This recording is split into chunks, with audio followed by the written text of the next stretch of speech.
Hey everyone, welcome. You might be surprised because our usual regulars aren't here, especially Derry. Unfortunately, she isn't available. Sandy. But So, we're here. luckily, fortunately for us, Evie and Pete stepped up in the last minute and joined us. I'll let them introduce. Go ahead, Evie. Um, I didn't even think I totally forgot that I could change my name on here, so I don't know, pick a name for me guys. I'm Evie, my channel is She Was Only Evie.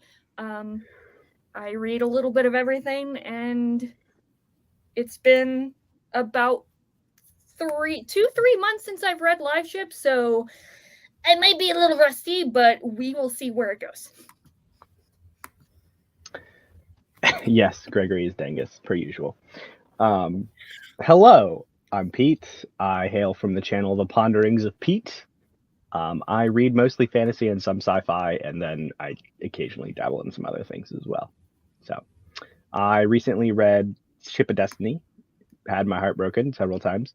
Um, yeah, that was just how August was. So, I think Evie read beyond live ships. She started Tonyman also. Evie, please don't include any spoilers. Keep Nope. it only till live ships. Do you want to start it spoiler free first? Yeah, sure. So I admit, I'm a terrible friend and a terrible viewer in that I have not watched the live shows that you guys did for the previous two books, so I don't know what all you went over. Um, so I apologize ahead of time. But spoiler free. So just my general thoughts of the first two books. So I really liked Ship of Magic. I never thought that I would enjoy um, a multi perspective story, especially after coming off of Farseer, and I absolutely adore Farseer. I love Fitz' perspective. Um, he's cathartic. See Derry's and Mai's conversation that we did a week ago, I think, about Fitz, if you would like. But I was nervous about live ship because of the multiple points of view, I should say. And I shouldn't have been nervous because it's Robin Hobb and she's fantastic and she's wonderful and she's amazing. And I just fell in love so quickly with all these characters, Althea, um, Brashen. I wouldn't say I fell in love with Kenneth and Kyle, but I did. I was very much enthralled by them and engaged with them, and just fascinated by them. Fell in love with Vivacia, and yeah. And then Madship is was for me great, but I think it was probably my least favorite of all of the Realm of the Elderling so far. Still 5 stars. Don't get me wrong. But comparatively, I was like, it's solid. It's solid. So going into Ship of Destiny, I was pretty excited to see how she would wrap it up because Live Ship up to that point felt very much where Farseer felt like there were cohesive and contained stories within each book. There was a little bit of that, but you could definitely there was a very palpable heavy like overtone of like this is a trilogy. This is book 1, this is book 2, this is book 3, and it felt like it needed to be a whole trilogy before I could really judge it, if that makes sense. Yeah. But I did wind up loving Ship of Destiny. Oh god, it is so good. We will We talk will about duke, that. we Like, will duke it out in a minute. Yeah. Go ahead, Pete. hi, I am. Um, I did love this series. I think to start out with that, I really enjoyed the multi POV, the trader families, the whole all the outerlings stuff, and the serpents and that storyline. Like that, I think Robin Hobb did a wonderful job of tying it all together in a way that I was like, oh wow, I didn't necessarily see all of it coming together in the way that it did. There are there are some parts of it that I'm still kind of like, specifically the stuff at the end of Ship of Destiny, where I'm kind of like, at the very least, I'm still on the fence about purpose to the story and some other things. But I do think that what she wrote was powerfully written and was very moving and just amazing how she wrote it. The characters were amazing. Kyle, I will say, I particularly despised, even though it's interesting to compare him to other villains, specifically in places that I've like comparing him to villains in other series. Like there was a particular dude in Dandelion Dynasty that I was talking to some other people about, where like just an analysis of Kyle and is he really that bad compared to some other people? And then just the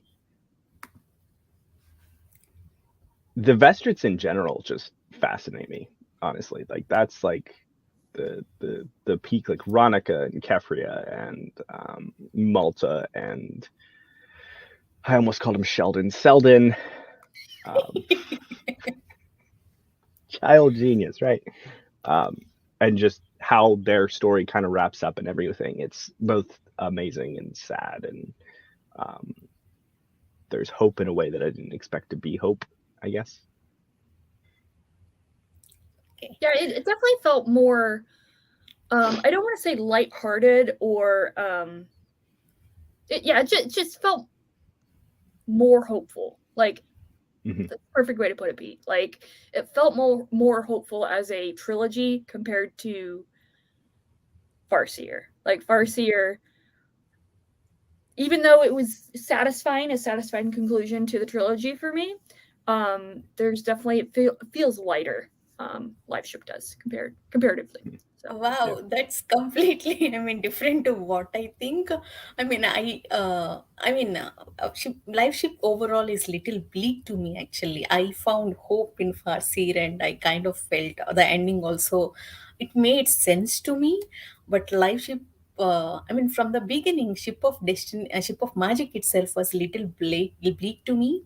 But I found hope in Mad Ship, the way story was going. We'll get into that in details later, but I had that hope in Matship, but not in Ship of Magic and Ship of Destiny. I'm I that I think, I loved Fitz. I loved almost all characters in Farseed that was so close to me. I absolutely enjoyed Farseed. But live ships, there are some of the characters I liked, and some are realistic, and I understand some of their choices.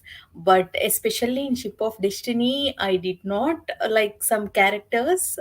I felt like they did not add, um, I mean, to be honest, they uh, they carried the story, but they did not have anything left for themselves. That's how I felt. We'll get into that in spoiler section. Mm-hmm. Overall, I liked the Ship of Magic, and Magic was actually one of my favorite books I read this year. That I really, really enjoyed every page in that. That characters and character interactions were perfect for me in that book. But Ship of Destiny, from the beginning, I did not enjoy it. Uh, I'm uh, gonna leave the chat now. No, I'm just kidding. we'll talk about that in spoilers. Yeah. I think, do you have anything else spoiler free left? Um, I do like how in Liveship, so going into Liveship, Traders Trilogy, I didn't know what to expect. Obviously, I knew, based on what I had heard from everyone, there are live ships and traders, and go figure, it's called Liveship Traders. So I didn't know what to expect because it doesn't really, from the end of Farseer, because it's so contained and through Fitz's perspective, you don't really see the world of the Liveship Traders trilogy until obviously that trilogy. But with knowing that there's like the Rainwild Chronicles, which I have not gotten to yet, I feel like Robin Hobb did a really good job of introducing new characters through the Rainwild Traders for the possibility of expanding their world and the world in general. So kind of makes me anticipate that in a way. Mm-hmm. And I think Liveships was actually particularly refreshing after Fitz in terms of like the story in the world. I think going immediately on to the Fitz books would have been overwhelming isn't the right word. I think after the intensity of the Farseer trilogy, if you're reading on immediately afterwards in the Realm of the Outerlings, it's nice to have something that is so different from Farseer. It's definitely it definitely feels like a gear shift, like not necessarily like because it's totally different. Like you're going from first person perspective to third person perspective and then back to first person perspective. So that there's that shift. So I will also add that usually, at least for the Farseer books, it would take me like a month. 2 weeks to a month, depending upon how busy I was, to read each book in the Farseer trilogy. I read the entire Liveship Traders trilogy in like 3 weeks. So, and that's with reading a book or two in between each book. So, I finished Madship, which is almost 1,000 pages, in 6 days. So, it is so readable, so consuming, and Absolutely. Also, the focus in between these two trilogies is completely different. Farseer, it's most of the Farseer was about court politics and about the character and that magic, individual magic. But in Live Ships, the focus was on more in world building, different different beings. I mean, can we mention that about serpents? That's not spoilers, right? So Yeah.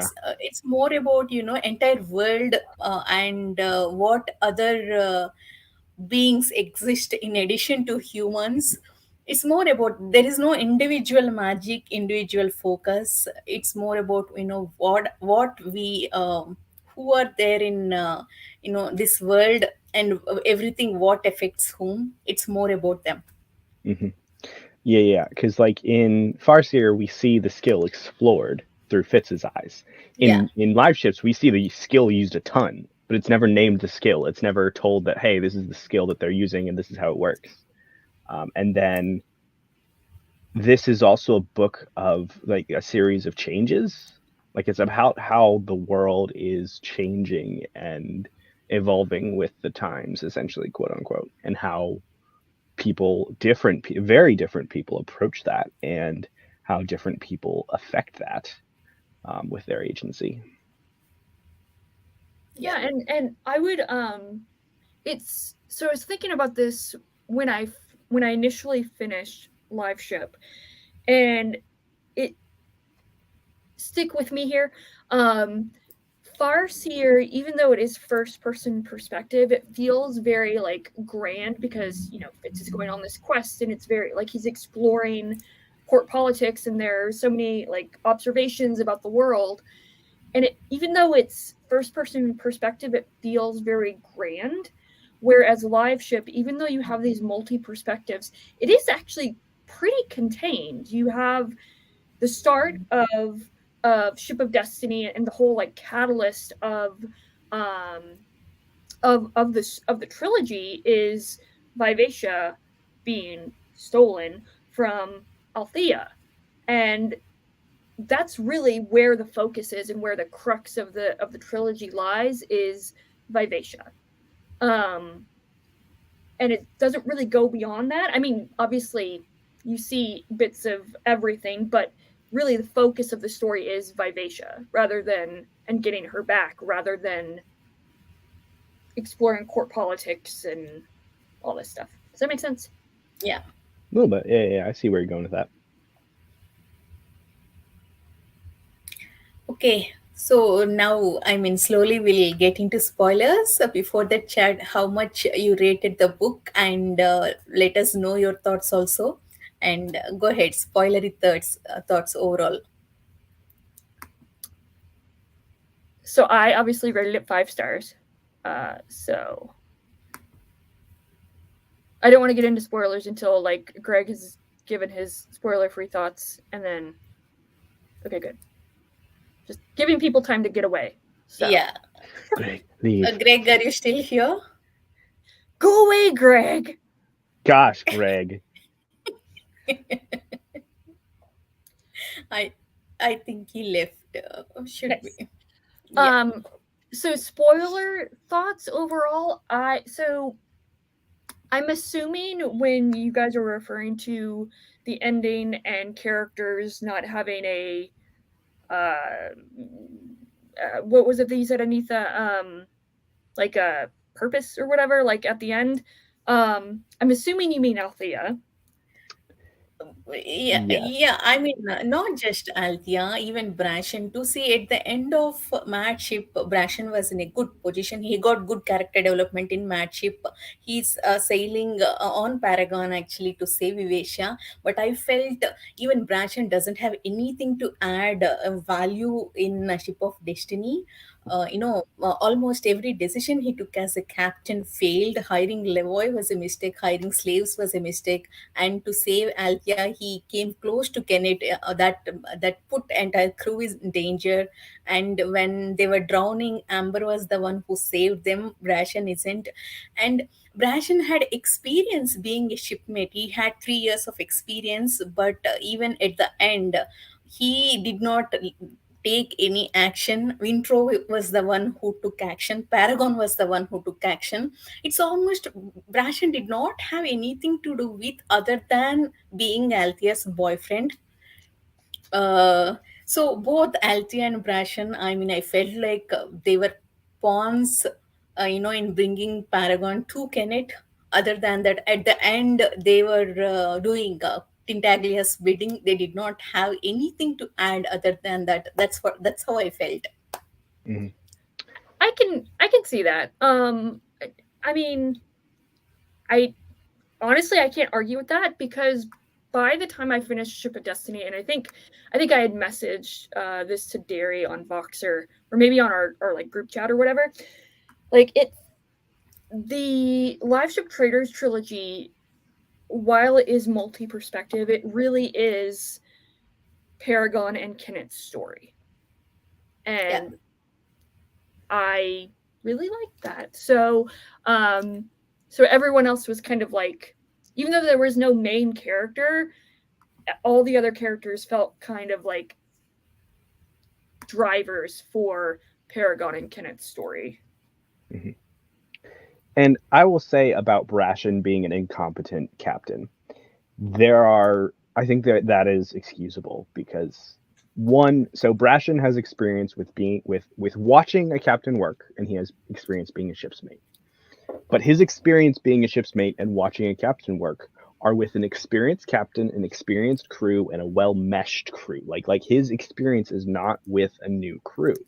And leading a new crew versus leading an old crew that is integrating, maybe slowly integrating some new people, are completely different experiences. Mm-hmm. He made mistakes because he didn't know he was operating by a completely different handbook. Like he just didn't know how to operate with a new crew. So he have staved off Labor's mutiny if he had been more hands on. It's likely. Um, if he had actually like done and been a more hands on leader. So that it was frustrating, yes, but it was understandable just because he truly didn't know what he was doing. The only thing that really irritated me was Brashen not talking to Paragon enough. Because I feel like Brashen could have gotten a sense, being kind of bonded with the ship, he could have gotten a sense for Lavor's talking just by talking to Paragon. So that's really the only part that I was like, okay, that's kind of, you're forcing something there, Hobb. Yeah. I mean, he kind of became passive. Hmm. brooding with I mean, it's not see of course I should not compare Kenneth and Brashen, but though Vivesha doesn't belong to Kenneth was able to charm Vivesha. I mean, that's not a fair comparison, but even Lavoy was able to make friendship with Paragon. Brashen failed at that. Somehow he became reserved. Uh, I felt his character development was not that great in Ship of Destiny. No, I'd agree with that. I would argue that I could be misremembering, but I felt like Brashen, in trying to make sure that Althea could stand on her own and couldn't, like, he didn't want to what is it? What's the word I'm thinking of? He didn't want to, uh, Encroach. yeah, encroach on her abilities, and Lavoy as like he was the first and she was the second, right, or something like that. Yeah. Hmm. He didn't want to encroach on that and potentially, like, cause any problems or tension there. So I felt like the reason that he stepped back is because of, as poor as an excuse as it is, because of Althea. And to take a step back, he had to take a step back from everything. So he has to order. There was the hierarchy. So Lavoy had to be the person in charge. So he was the one that had the conversations with Paragon, and Lavoy was supposed to report to Brashen.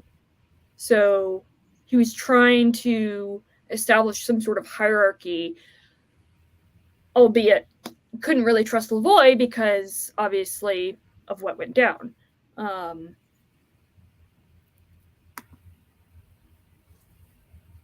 yeah. Bridget says she didn't have a problem. He had an honorable role model, as Pete said, but he had a crew full of criminals and first timers. He tried to follow the example he had, which just clearly didn't work. Yeah, see, I'm saying I have a problem with Brashen. I like him. I like him as a character, but I somehow his POV did not make a something. It was frustrating. Yeah, I think it was in general, I feel like it would be difficult for any author to continue the character development, um, of characters that you've already kind of started developing and like had arcs for, and continuing that process in a final book while simultaneously wrapping everything up. That's I imagine, a very hard line to balance or walk along, whatever the phrase is. And I think Robin Hobb, being Robin Hobb, I think she did. It was satisfying to me, Brashen's arc. Um, yeah, and he kind of he he and Althea kind of got what they wanted, but had to sacrifice stuff for themselves. So, like, Brashen was like, "Yeah, I want to be a captain of my own ship, but I'll actually give it up for Althea." Um, he's willing to do that, and then See, I'll argue there, but we'll get into Althea. Later yeah, because that's going to be a big discussion. Let's cover other characters before that. Let's yeah, start with Malta and Selden. yep, Sheldon. Amazing. Go ahead. They were amazing.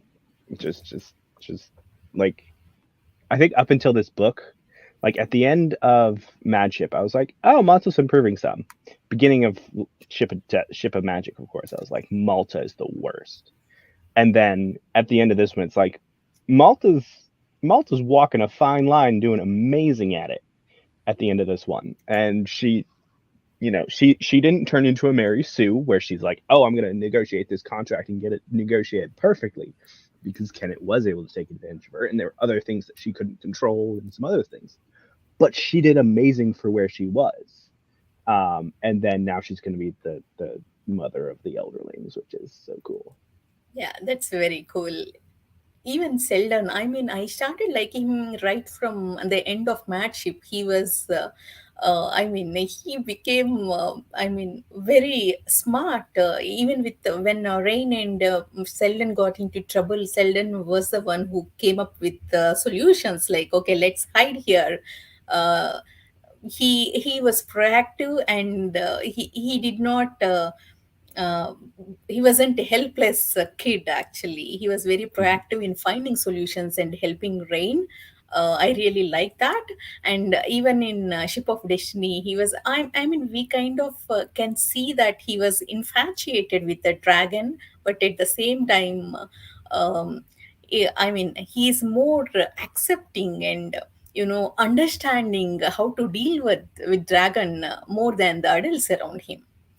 Mhm. Well, I mean, he is a very young character, so he I think Robin Hobb has this incredible ability to, like, as an armchair psychologist, um, just really get into the minds of every character and portray them very realistically, however fantastical they are, whether they're dragons or serpents or whatever. Um, and Selden, for me, is he has, I don't want to say the naivete, but he, or impressionable, but like he has the youth that he's just so, he's malleable, but at the Yeah. same time, because of his vesterate family and the way he was raised, he also is still very, like, firm at the same time, and kind of uh in his stance and his view on things. So I really liked that about Selden. Yeah. He's a very empathetic character that like can really like read a room very well. Like even from like the very first book, like she was setting that up a little bit in tiny bits. Yeah, he's they're very much so. Obviously Selden and Malta are siblings, so they're obviously raised by the same people. And they're similar in a lot of ways, but I feel like he's a good foil to Malta, at Mhm. least initially, and then you know somehow they simultaneously just grow both separately in a different way. Where Selden is very observational and all this stuff. Malta is too, but she uses that to her advantage, like the more Kyle type of thing. Mhm. Uh, yeah, Hey, Ben is here. That's a very good point. When Ben. actually, yeah, he brings that awe and wonderment. Actually, that's a very yeah, good point. I was actually worried about Selden in the offset because we have just because you have all these themes of agency happening throughout the series, and then Selden all of a sudden is enraptured by this dragon, and this dragon has this whole thing like where she like can look at you, and all of a sudden you're like, oh my gosh, dragon! And I was worried that like there was some agency things going on there at first, but I think some of his actions later on kind of yeah, like him being a flatterer and stuff like that, where it's just like, are you like in your right mind, Selden, or are you being like consumed by this dragon, kind of? And some of his actions kind of allayed that fear because he was actually trying to negotiate with the dragon as he was flattering the dragon versus just trying to give everything to the dragon, which is nice because my brain immediately went to contract law because accounting things.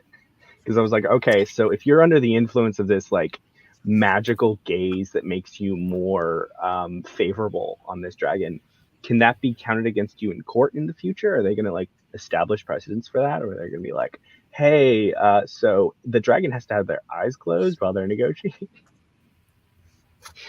But yeah, nerd, it's fine. Coming to Malta, Malta became competent and found a way to survive in adverse conditions. I really, like that. But, we had this trigger warning that there is a rape in this book. So I kept expecting, in Malta's POV or in Altia's POV.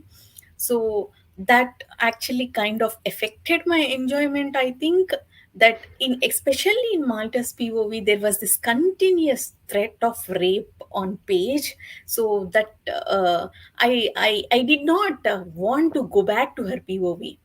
because of that, at least in the first part of the book, I enjoyed Bingtown POV a lot.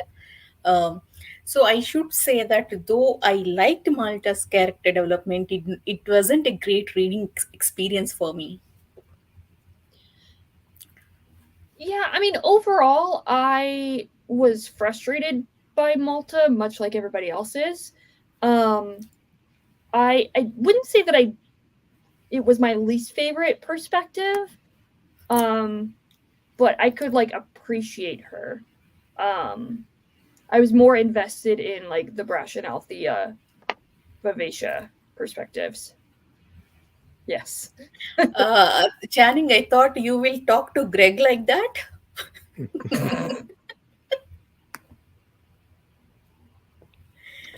Yeah. Yeah. I think Hobb did an excellent job of setting up those expectations as well. Because not only do you have like the trigger warnings and stuff that you might hear outside, but you also have the satrap's experience when he was on the satrap. What was her name? The chick, Cirilla. Cirilla. Yeah. So Cirilla's experience with the satrap because she was improperly handling him on the way up, and then you had all this setup with the Chalcidians. I want to say Chalcidians for some odd reason. Um, being like, hey, women are property. Like Hobb did an excellent job over the entire trilogy setting those expectations up to give us this overall sense of anxiety for Malta in this book. Yeah. Yes, Bridget. Yes, absolutely. So I will say, I know we're talking about Malta, but this is a total side tangent. Cirilla's perspective throughout this trilogy, like when she was introduced in Matchup, I I really didn't care about her perspective. It she did her perspective didn't feel forced, but it definitely felt um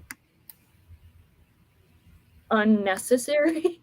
Like necessary but unnecessary, if that makes sense. I didn't care about her character and her art. I think I Okay, go ahead, Pete. I think she's a foil to Malta. Like she is Malta's opposite because they I were both in similar situations. They both were characters trying to make the most of where they are. Like they were in similar situations, the Chalcidians and the satrap. They're both trying, and then eventually when they switch from Bingtown to the satrap, like their order. So originally you have Cirilla with the satrap, and then Malta trying to be more respected within Bingtown as she wants to be a woman versus being a little girl. She wants to be known as that. And then they both have extraordinary failures in those specific situations where, Cirilla gets raped, Malta is just a child. And I'm not sure if we should be saying that on YouTube though, the R word. And then you switch where Malta is then in a similar situation to Cirilla was, and then Cirilla is in a similar situation to Malta where she's trying to be more respected within Bingtown. She's trying to gain power in Bingtown, and Malta is fighting for her life.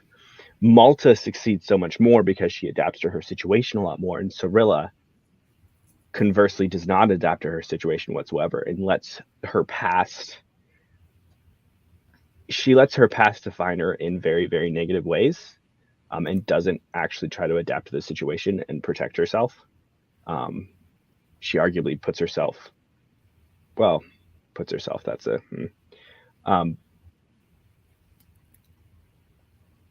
she doesn't do well in Bingtown essentially, and then Malta succeeds because of adaptation of using her Bingtown roots to actually succeed and negotiate. And I mean, I could.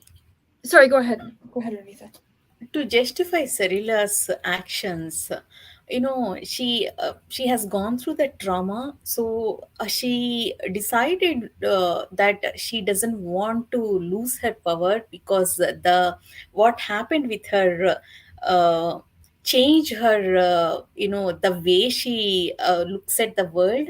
She thinks that being power, having that power is everything. She doesn't want to lose control again. I think that's what drove her in Ship of Destiny. When she started, when we were introduced to her character in Mad Ship, all she wanted was to come back to Bingtown and be a part of that culture. That's all. She did not have that ambition of power in the beginning, but because of what happened on that ship, because of how she did not have control in that ship, that's what changed for her in Ship of Destiny. So I did not like her, but at the same time I understood her trauma response. That's also why what I did not like, I mean, in Hobbs' character work when it comes to Cerilla, it is understandable. Her trauma response is very understandable. I get it, but I did not uh, necessarily like what happened in Ship of Destiny. Mhm. Yeah. Yeah, I mean, I would argue that um she actually continued to want, like, from the beginning she wanted to have some sort of power within Beantown, because otherwise how would she survive there? But I really loved Ben's comment regarding the loving colonizer. And it's, Pete, you convinced me. Cirilla is a good foil to Malta, and also I would say even to Althea as well. They're kind of like a good triangle trifecta thing. Um, but also, like, she kind of, I don't want to say romanticizes Bingtown, but like she studies about Bingtown. She knows like the history of it, and she's the supposed to be the expert on it, but she's not really the expert. Like, she doesn't know Mhm. crap about Bingtown. Because as soon as she gets there, she's like, oh crap. Like, she Mhm. has to use Malta and Ronica um Uh, uh, to support her. to add to Evie, I think Hobb did a great job here in showing us how both expertise and experience both are important. Mhm. Because at the end, Kefria realizes that I mean, Cyrilla's knowledge is useful. At the same time, experience is also useful, not just Cyrilla's knowledge. I think Hobb did a great job in there showing us that. Yep. Mhm. Sorry, almost choked on my own saliva. I also think that in regards to the trauma aspect of things, Malta and Cirilla, like arguably at the same time that around the same time at the end of Madship that that Cirilla is going through her trauma, Malta's going through her own traumatic experiences in the temple. That that while there are different types of trauma, there are also different responses that they end up having to the trauma, that define how they react to the plethora of changes that um, was enacted upon them. Mhm. Okay, we'll get there, K-Fox and Jadia to Setup. I mean, but anyway, we are with Cerilla. Let's talk about Bingtown that traders that entire arc and Ronica. Um, Go ahead, you guys start. Yeah, so I I liked Ronica. Um from the get-go. She's like, she's the matriarch or whatever. And Kefria's arc throughout the trilogy was just as satisfying to me as Malta's. There's and just how they deal with, I don't know, creating Bingtown as an independent, not quite nation, but city state type thing. I really enjoyed that.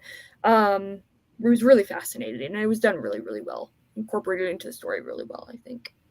Oh, what was the character's name? Um, Shoot, the guy who was like sniveling and trying to like Uh, please everybody. Rand? No, no. Maybe. The first, I mean, the guy from the first books? Yeah, The guy who Dawad? died. Dawad? yeah. I liked Dawad Rishtad. Yeah. I know he wasn't in Ship of Destiny, but or he was in very little of it, but I liked him. He died. Yes. So. Yes.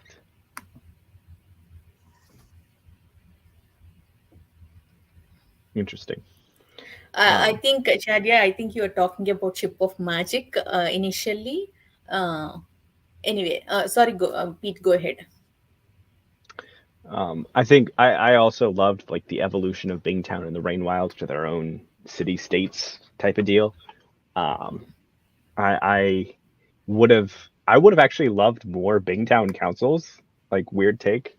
Like I like seeing that sort of like council Congress kind of back and forth because that's something that I'm just getting more interested in seeing in books nowadays. Um, just I also think it was a very realistic take in terms of just like how she twisted and everything. Like, oh yeah, like you have this at the beginning of Ship of Destiny. You're like, okay, they want to become their independent city state. They don't have weapons. Like they don't have with how ships are described. Like they don't necessarily have a lot of cannons on the live ships or anything like that because they're merchants. But they're still working at becoming an independent city state, and then the dragon shows up. I'm like, okay, this makes perfect sense and great sense that they're going to use Bingtown's strength. They're not going to try to go all research and develop a lot of weapons against the Chalcedeans. They're going to use their strength, which is negotiation and trading, to find an entity that will help defend them in a beneficial way that is unlike the whole Jamilian contract that they have.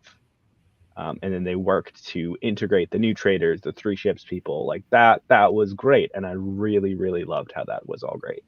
Just how it all came together. Ronica and Kefria is, I feel like the ending of their tale was kind of sad in the terms of like the Vestrit family is, other than Kefria in particular, because all of her three children are not in the Vestrit like line anymore. Like they're not going to take over the company for her when she's gone. Like that was the whole thing of her start was like her arc in the first two book was becoming more of a trader and more of a person who can run the Vestrit household and run the Vestrit trading company.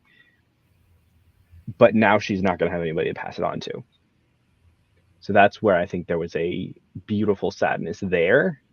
But that was also just the nature of some of the changes and everything. So now I guess Althea and Brashen will continue it? Question mark. Uh, Go ahead.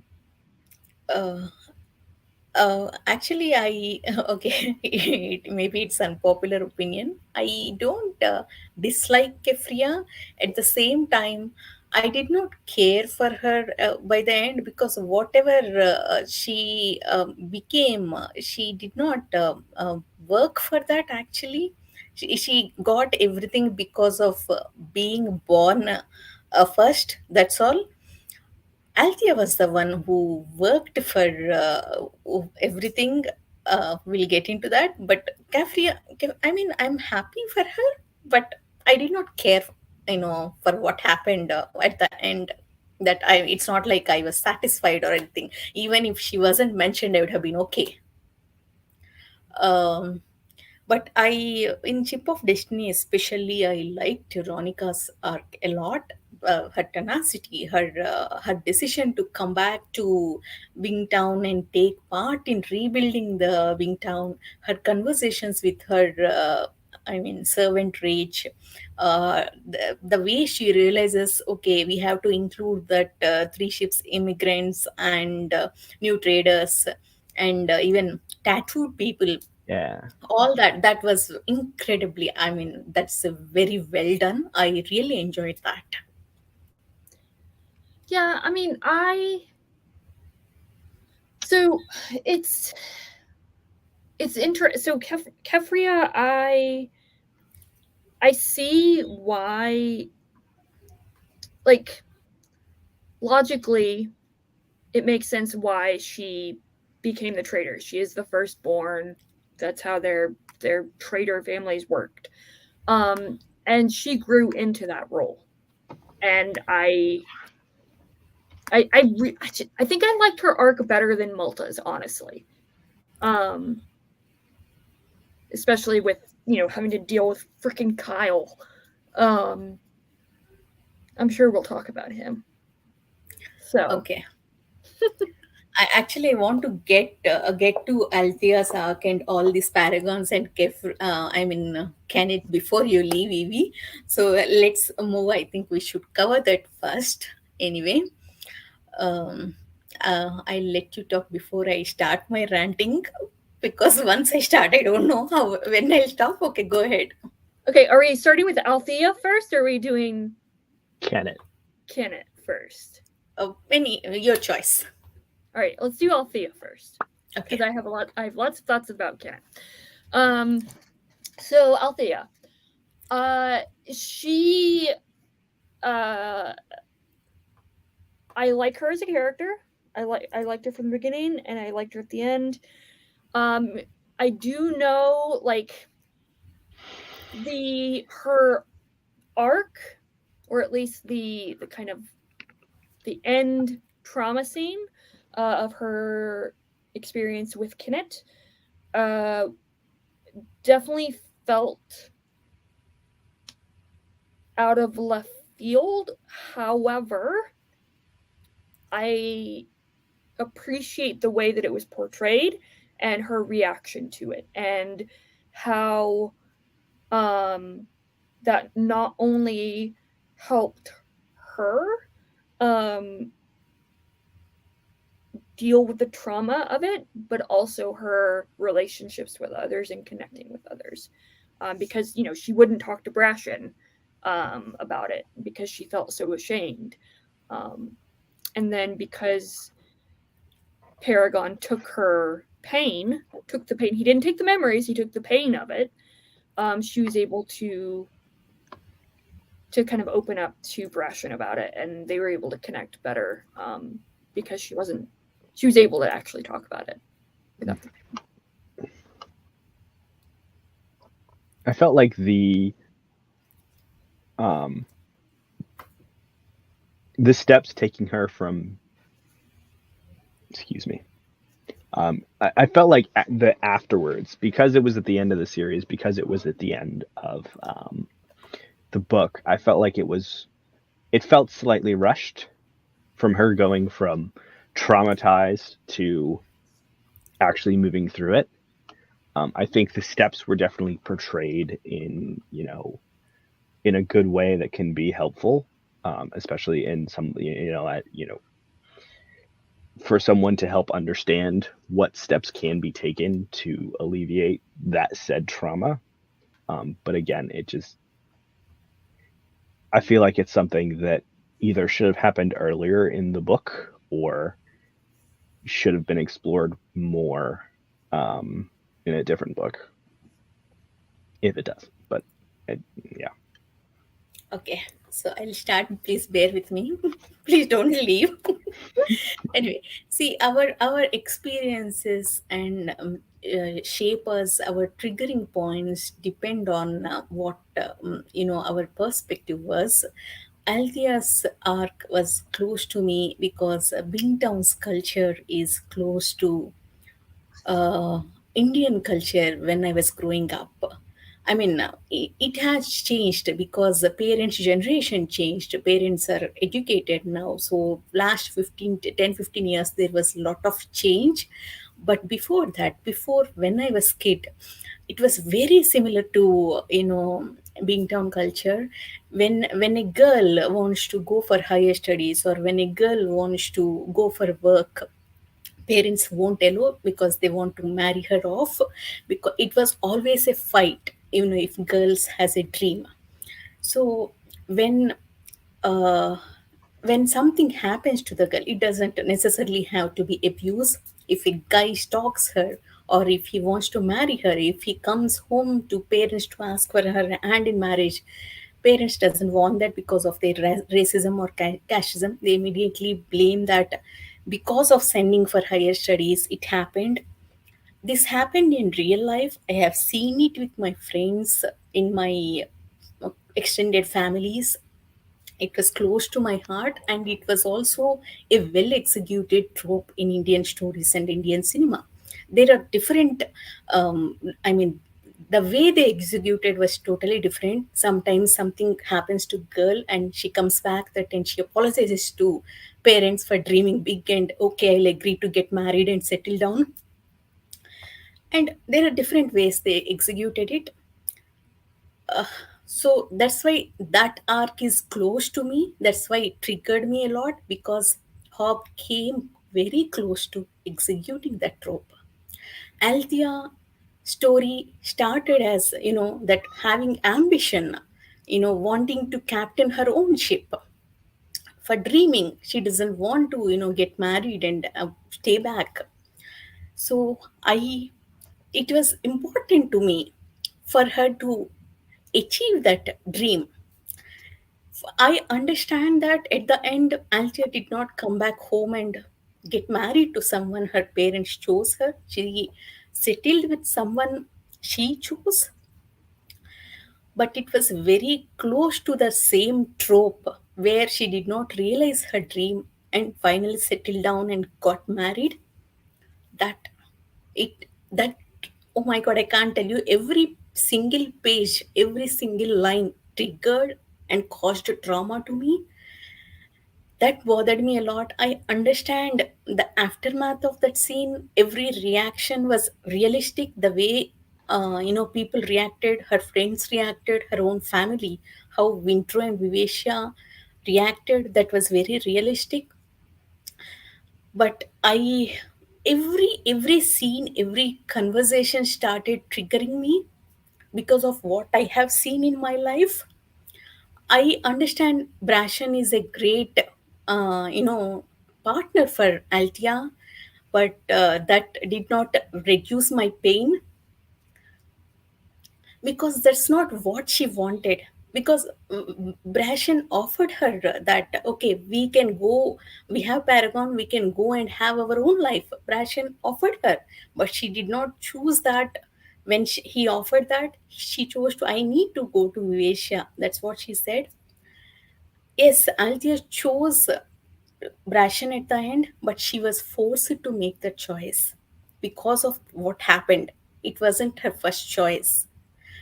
That that last 300 pages were like, I cannot explain, I cannot put in words the pain I felt. Everything started triggering me. I'll take time to calm down here. You guys go ahead. Yeah, no, I can see absolutely. Like, I'm not gonna say your feelings are invalid, your opinion is invalid. For me, I felt like if Robin Hobb had given Althea what she wanted, which was the Vivacia, captaining the Vivacia, or even being like first mate on it, it would have felt too tied up. Where the ending did feel rushed in a way. If she had given her the Vivacia and she was captain of the ship and given her all that she wanted from the beginning, it wouldn't have felt, I don't want to say natural, but like I felt like Althea's growth would have been, there would have been no growth there. Like, she grew to only get what she wanted. So is there any I don't know how to describe that. I can see why that is triggering, and I also agree. I didn't want Althea to settle down. It did, yeah. That's the only thing that frustrated me, is like, even though I wanted Althea and Brashan to get together, I wanted like not quite a bow tie ending for that, and it felt like a little bit like that. But again, at the same time, like, I'm conflicted. Like, I totally get everything. Like, get the frustrations, and I have those frustrations, but at the same time, I'm really satisfied with how the whole like thing ended and wrapped up. Like as a whole and then with each character. Um I like what Stacy said. I think Althea's choice would have been different if Vivacia hadn't. Hmm. That is Yeah, a good point. I think from book 2, from Ship of Magic, or Ship of Madship, at that point is when I was like, when I saw how the Vivacia was changing, I was like, Althea and the Vivacia can't end up together because it's not going to fit. Yeah. And that in itself was like a pit that was sinking in me, like the entirety of Ship of Destiny for Althea, because she was going to the Vivacia, but I knew the Vivacia was changing beyond any way that's only going to break Althea's heart. Um, I think what Niru said, the ending was missing a few chapters while Althea figured out what she really wanted to do. That I absolutely agree with, Yeah, because I me too. think like this entire series is a lot about um, like changes. It's about literally no one got what they originally wanted, right from the very beginning of Ship of Magic. Everything, absolutely everything changed, and to a certain extent, I what like Althea and Brashen's ending was a little bit too bow tie, like you were saying, Evie. I kind of wish it had been a little bit messier, because like living on the Paragon was something that I was like, that's not something I would be comfortable with at all, because of the whole Kenneth being absorbed into the Paragon. Like that, I was like, are you really gonna do this, Hobb? So I wasn't necessarily the biggest fan of that part, because that made me extremely uncomfortable. Yeah. And Yeah. Go like ahead, with Pete. what Sorry, finish your thought. I'll you're start. good, you're good. And what Chadia and Chatty are saying about like Vivacia not believing Althea because of the Vivacia's bond with Kenneth was like, that's another thing that just pushed Althea and Vivacia more and more away. Um, so Yeah, and I like Bridget's comment as well, about Paragon being better for Althea and Althea being better for Paragon. And I feel like that's so I feel like part of me is relieved that Althea is on the Paragon instead, because of not only him um being willing to take her trauma and those that the pain of her trauma, but also like they're able to connect in that way. Um and it's a more equal relationship rather than a power dynamic like between the two, if that makes sense. Um I don't know if that makes sense. But Okay, there are. Sorry, Evie, are you done? yeah. Okay, there are many things in the chat. Actually, many things covered here. So I want to go one by one. Mhm. I'll start with Paragon and what Bridget said. If Paragon doesn't have Kenneth's eyes, maybe I would have been more comfortable. I did not like the idea of Althea living on the Paragon who has her rapist eyes. I did not like that at all. Althea was healed at the end, but until then, she went through hell. As Pete said, ending felt rushed because we have spent almost 200 250 pages of Althea going through that torture. But that healing, it was just mentioned for one page. We did not live with that. We did not see how it changed Althea. It was rushed, happened at the end. I did not like that. I wish Hobb did that a little earlier. It would have made an impact at least, because of what happened, because of I mean, we did not see that actual healing process. I mean, how Althea's life changed after that. it did not heal me, I should say. It did not work for me. I was like, okay, a Paragon healed Althea. I'm happy for her. It did not work for me like that. It did not make any difference to me because of doing that till I mean at the end. That is one point. And the second point is, let me check chat. I forgot the second point you covered. Yeah, Vivecia's decision. Uh, yeah, it was like nail in my heart. Vivesha, it's not just that Vivesha did not believe Althea, it's also that Vivesha threw her childhood trauma at her face. That was horrible.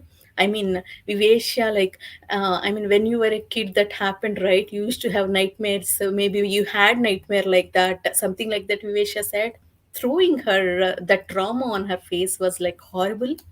At the end, I wasn't even expecting Vivesha, to believe Althea. All I wanted was some kind of closure between them.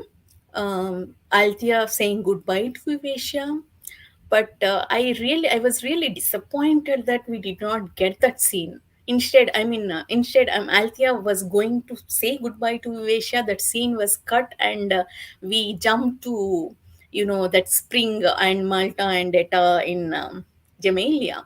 I mean, we have seen that Malta has so many maids and Etta has so many dresses. I really did not like Hobbs' narrative choice there. That bothered me a lot because Althea was going through a trauma. That big scene happened. We did not get any closure there, and how Hobb moved the narration to how Malta and Etta were. I did not, those kind of small narrative choices triggered me a lot. And to add to Pete, you said nobody got what they wanted. What I felt was, yes, nobody got what they wanted, but I felt like everyone were rewarded at the end. Satrap became more powerful. He got stronger allies, irrespective of what kind of character he was. Brashen got the ship. Brashen got the girl he wanted. Wintro got the ship Vivesha. Wintro got companionship of Etta. Um and even Malta and Etta became the queen, irrespective of the choices she made. And Malta, became a mother of elderlings. They were rewarded. At the end, I felt like Althea was the only one who was punished. I can't help but felt like how punished a girl for having dream. I don't see any other reason. I mean, why I it felt like Althea does not have anything to do after what happened uh, after that abuse. All she had in the story was going to the trauma, healing, or reliving that scene. Other than that, there is nothing to her character. It almost felt like Hobb killed that character, purpose of that character at that scene. I can see that. So this is why I feel like Liveship Traders trilogy, even though there it is multi-perspective, is really about Paragon and Kenneth, because I feel like if that scene had happened earlier in the book or earlier in the series, and you saw Althea's recovery, and kind of dealing with the trauma as a result of what happened between her and Kenneth, I don't think you would have had the same trilogy and the same quote unquote arc of Kenneth. Because up until that point, for me at least, Kenneth is a character that, well, I mean, even throughout it, like, Kenneth is a character that is seen to have this wonderful arc. He is or he's seen as a character that is, he's a pirate, but he cares about people. But no, he really doesn't. Like, he doesn't actually do anything. It's all as a like, it's everyone else doing stuff for him, and he's just taking advantage of it. Like, even the charm on his wrist. Like, he doesn't actually do anything. His wrist, the charm on his wrist, is talking to Etta and really building that relationship between her and Kenneth, not actually Kenneth even doing anything. It's all the little charm. And then in that scene, you see Kenneth as he truly is, because even I should kind of step back. When Kenneth sets fire to Paragon, I feel like by quote unquote killing Paragon, he kills every part of himself. And subsequently, you see the true Kenneth stripped of everything. You don't see the charm, charming people. You don't see the slaves that he's freed, how they look up to him. You see Kenneth as his truly diabolical, just sociopathic self. And it's in that scene that I was like, he is I already knew he was despicable, but you see his true self in that scene. And I think by Paragon taking the pain from Althea, he is taking another aspect of Kenneth to himself, like that final piece. Kenneth is already a part of himself, and by taking that pain from Althea, he not only is able to help Althea become whole, in that, she can actually talk about her trauma and stuff like that, but also he's able to take every single part of Kenneth into himself, if that makes sense. Yep. Because one of the things about Kenneth is that he was passing along the pain that he felt, the pain that he experienced through his childhood. And so Paragon was attempting to take that back and to break the cycle. And subsequently, by taking it from Althea, there is not the possibility of her continuing that cycle in potential future generations, if there are future generations.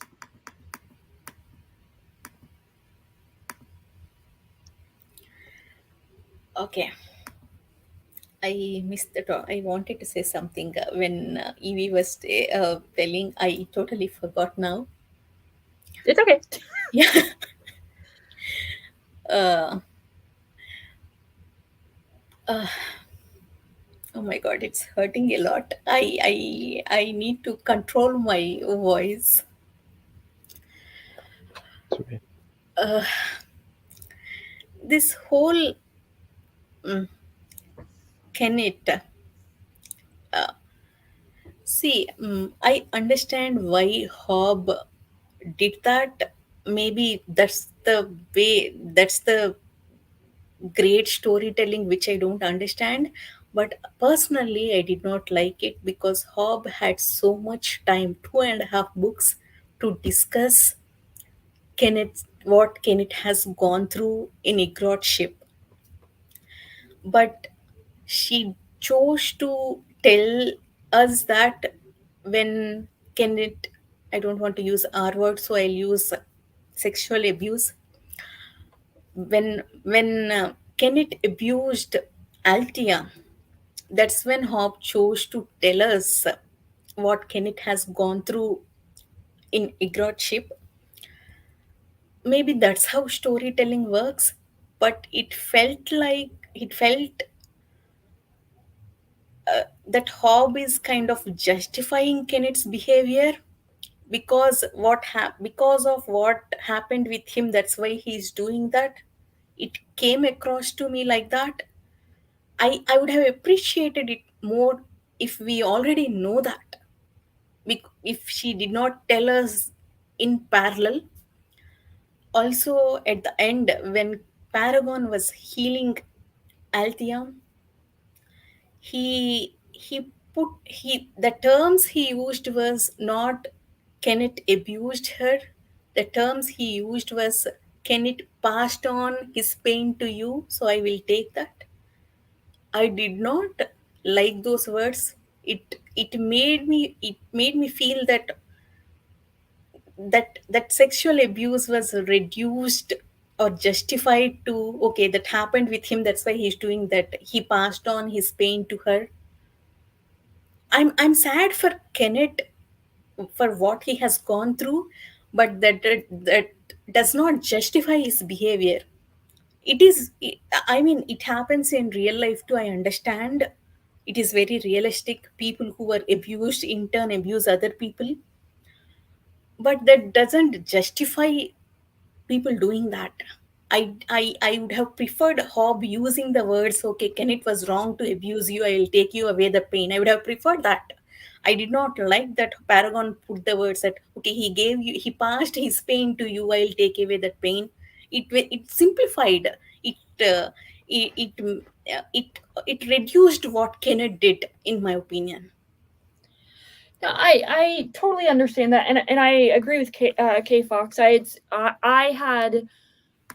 I had foreseen the abuse even before it was mentioned on page, um, and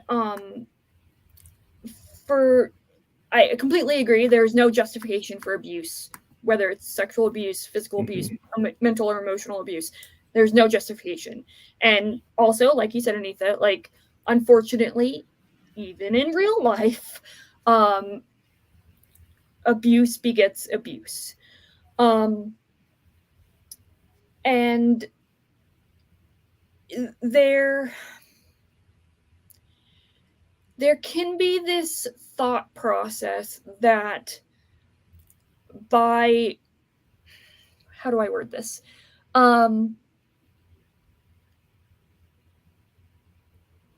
Again, by Kenneth showing his true colors, and being through his act, how do I word this? Oh God.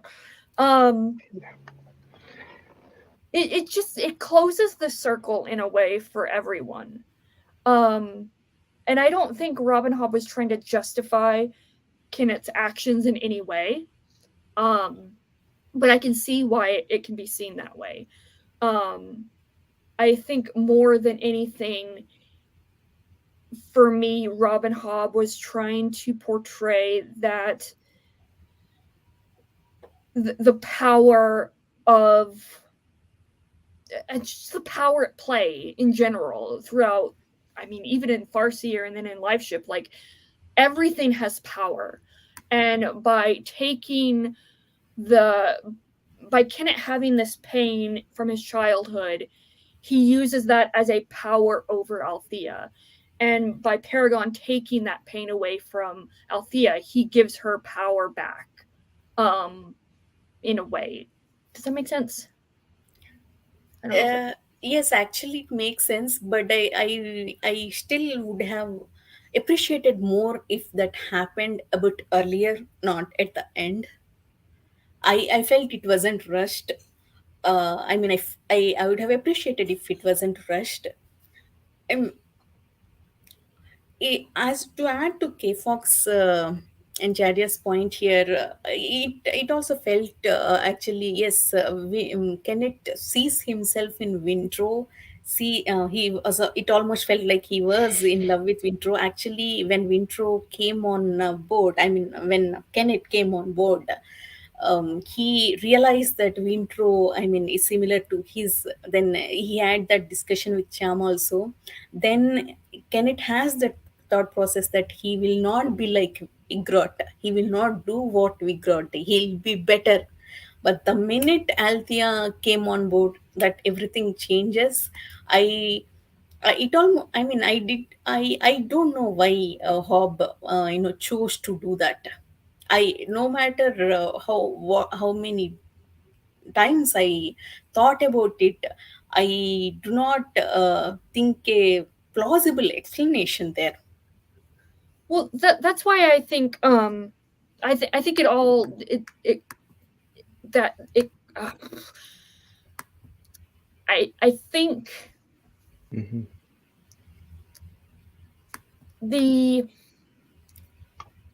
that this idea that Kenneth would not be like Egrat, that goes out the window as soon as he, quote unquote, kills Paragon, because he's killing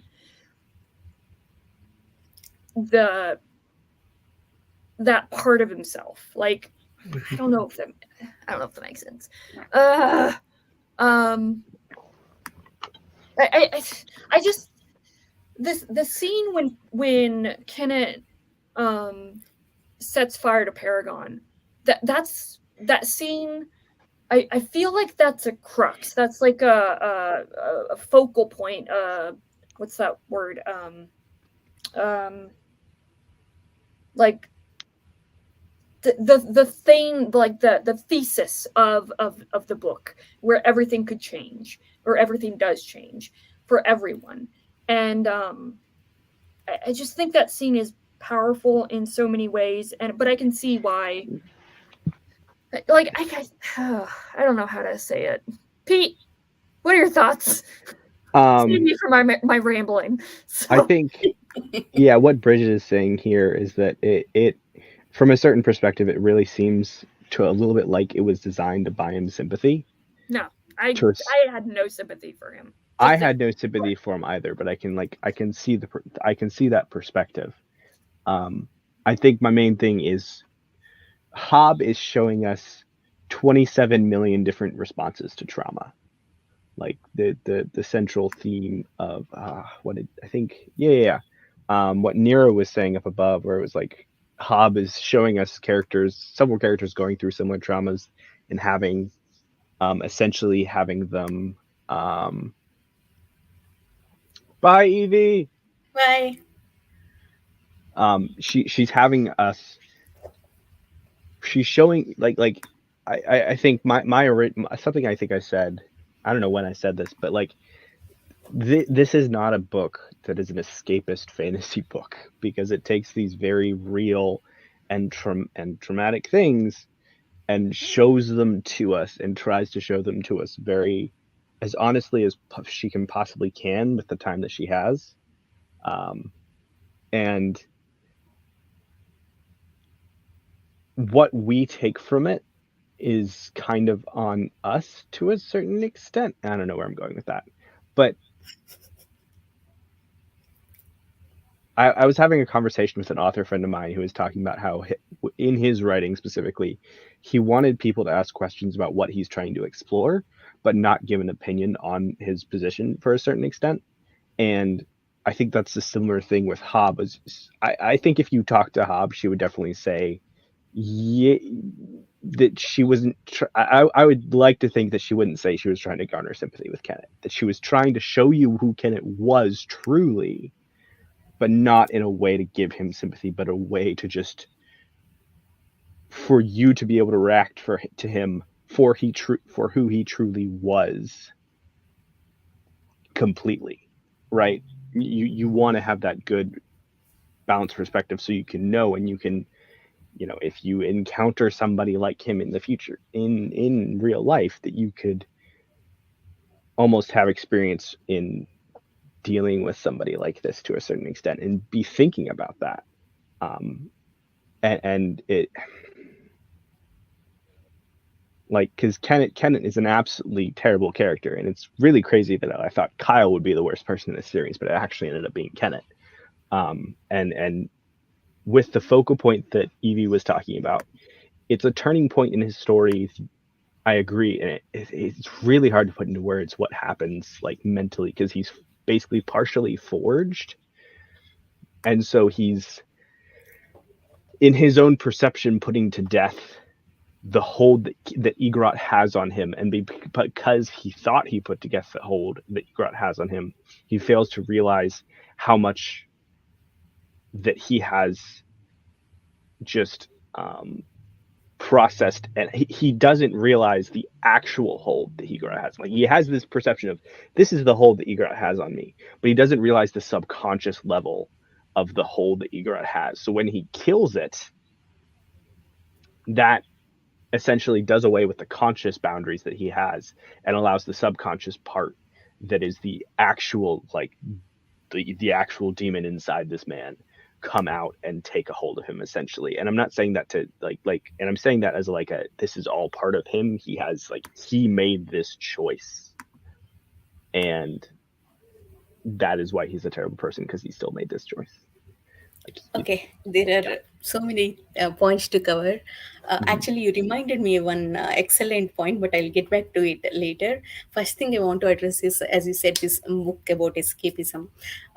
See, one thing I want to make it clear is it's not about sad ending or happy ending, because there are other books which had, suppose, I hope it's not a spoiler. Suppose consider Mistborn trilogy. It doesn't necessarily have a happy ending, but I absolutely loved Mistborn's ending because it made perfect sense to me for that Mhm. world, for that characters to go through. Yep. In here, actually, what happened was it did not make sense to me why that scene was there, because it did not affect, nothing else changes. Kenneth's Gemelian conflict is completely different with what happened with Althea. Kenneth could have met similar end without that scene. That I I mean I thought I talk about it this in my review also. I thought initially that Hobb chose to do that scene to cause differences between Vivesha and Kenneth, but Mhm. I realized at the end that she made that scene happened to cause differences between Vivesha and Althea to break their bond, or that's how I understood it. uh, I still feel that I know that scene was unnecessary. It did not make sense to me. I think that's what my big problem. If I had understood, or as you actually you said with very nice others' intent of doing some things. I mean, we don't know actually what was in their brain. I don't know what Hobb would tell us if she is here now. Maybe, but I don't know if it'll help me or not if I understand why Hobb chose to do that. But that's my big problem. I don't understand why that was necessary. And the second point, actually, you reminded me about Kenneth's forging. What did not make sense was Paragon took Kenneth's memories. He took most of his pain away. Almost, he tried to take his pain away. Even then, Kenneth has pain left. That's the whole point, right? Kenneth passed his pain to Althea. But at the end, that's exactly what Paragon did again. Hey, hey, hey, Derry is here. Derry, great timing, Derry. Oh my God, it's I'm I have been away from internet and drama has been happening and I am much later home than I thought I was going to be and I've let many people down and I've come back and everything is going bing bing bing bing bing and I'm like, "I know, I'm here." actually you are right. Hi. Hi, So you are right Right it on on comes time. time. I was just thinking of Derry. I mean, I wish Derry had been here for this point. We're I'm in so the middle sorry I'm of so late, guys. So what? I mean, you've been going for a while, clearly, an hour and some. So you've probably covered a lot of stuff. we're Um, on Tenet. I have arrived in time. Okay, how's everybody feeling? We are good actually. I mean, how are you? Is everything okay with you? Only technical difficulties or anything else? It's just been timing. It's all good. It's all good. Um, yeah, I was in the middle of nowhere. My niece was getting married. It was just how I got home changed, and I'm here now. Mhm. So, okay, Okay, I'll Kenneth. start over my point here because I this is a very important argument. Your insight I will think be so. helpful Yeah. here.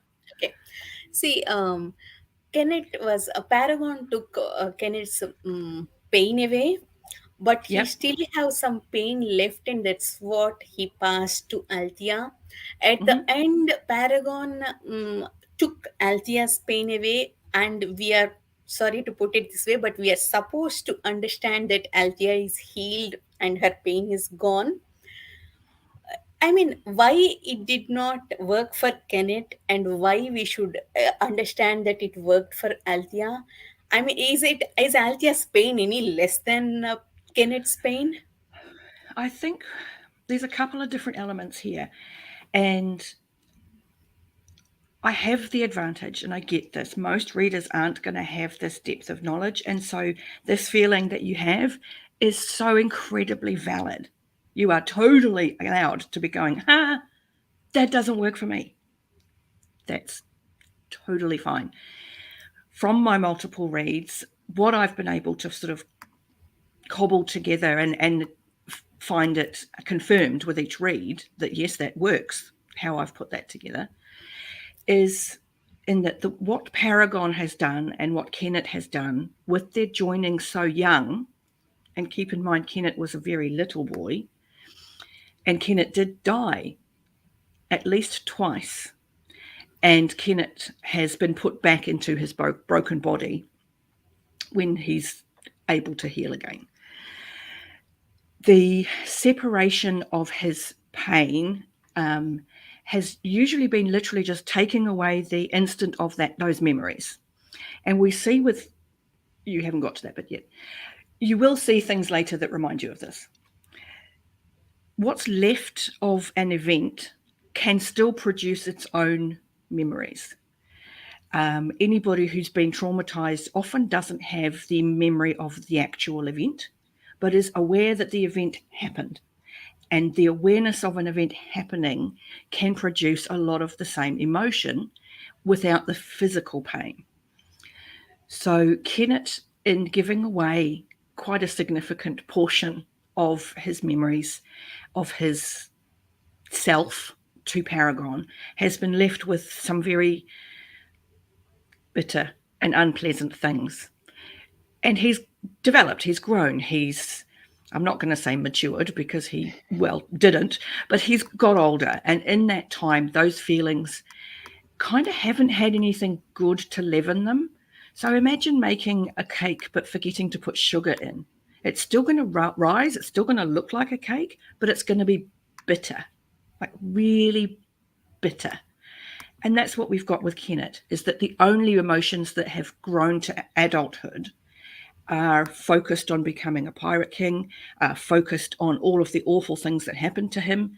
And that's kind of all he knows. When we flip it to Paragon taking away Althea's pain, I see, because she does leave Althea the memory of the event. She's not, he doesn't take away the fact that this trauma has occurred to her. What he's tried to take away, and you can determine later when we encounter Althea again if that was successful, is the shame of it, is the feeling of worthlessness, is the dirtiness, is the feelings that press down on somebody who's gone through that. And he's allowed her to keep the memory, so she physically knows what happened. She's able to process that normally without those feelings of shame, of worthlessness, of being less, which has been what has damaged Kenneth so much as he's grown older.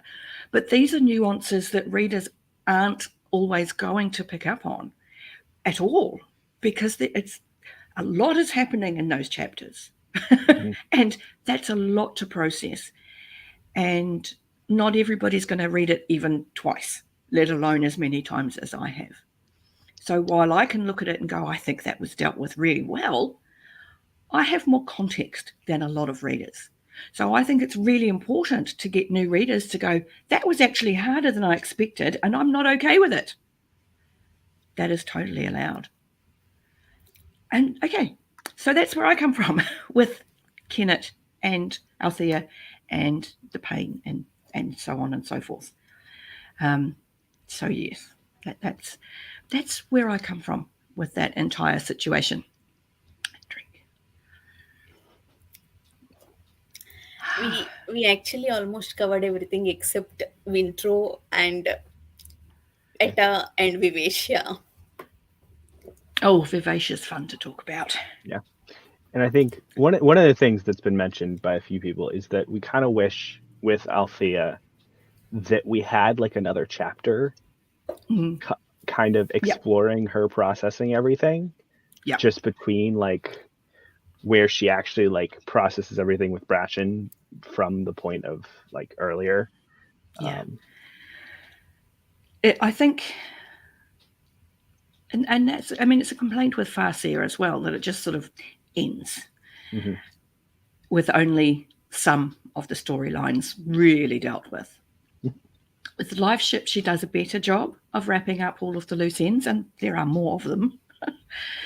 And I think because we get such an exploration of Althea, and because this major event is so fresh in story terms, there would almost have been a sense of lingering perhaps where we didn't need to with Althea, and hoping that the reader goes, okay, she's okay to move on. Trust that she's on the right path from here.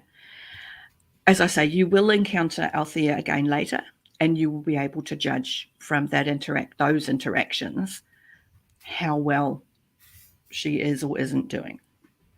And that's an awful thing to say, much like any series where someone says, you'll find out later. Wait for book 6, wait for book 12, wait for book whatever. So from where she is, I would just say interpret it in as positive a way as you feel that you can at this point, and you probably won't be far wrong from where Althea is. As for Vivacia, I kind of love who she became. She found her dragon, she found her queen, and kind of owned it. And between Etta and Wintro, there's a whole lot of girl power going on that ship now. It's kind of great. Unfortunately, I didn't care for any of them right now. That's totally okay too. They're not See, my but favorites by the okay, end. let's start with Etta because I liked Etta's as a character till half of Ship of Destiny. I mean, almost till the end of Ship of Destiny. I did not understand why Hobb to put the dialogue where Etta says I don't care what he does with what Kenneth does with other people. I don't care that he hurt other people. All he I mean he's important to me. I did not, and I mean I don't understand why Hobb put that dialogue, because even other than that, even Etta can hate Kenneth for what he did to Althea. At the same time, he cares about him dying because he is the father of her child. That's perfectly all right. I think that one dialogue, after that, I did not care about it. Etta. I did not care that she became queen. I mean, it's good for her, okay. But why should I care for her when she does not care about other people's pain? I don't know that I would say that she doesn't care about other people's pain. I think, no, that's not true. I know for myself, because I could only ever speak for myself. I interpret that always as it's the fact that Kenneth is causing it that she is going to ignore. The fact that hurt is happening, she recognizes, she feels bad for the victims, that's terrible, but I'm not going to give Kenneth any less of my adoration because she's chosen him to be the bloke that she's given herself to. And let's be very clear, she has done that. In that, having been brought up the way she was, having been treated the way she was the least desired worker in a brothel. Kenneth gave her value by wanting her, and that raised her value in others' estimation. And however awful it is, and it's awful, she has very much internalized that notion of value. And for Kenneth to value her means that relationship is the most important one in her life, because Mhm. that's what gives her value. That's wrong. She has her own value innately. And Kenneth's gone now, so she kind of has to figure that out. But at this point of the story, all of her self-worth has come directly from Kenneth. So if she brings him down, she's lessening her own self-worth. That's wrong on very many levels, but it's also very honest to the way that people react to these situations. And I Yeah. think Etta feels very real.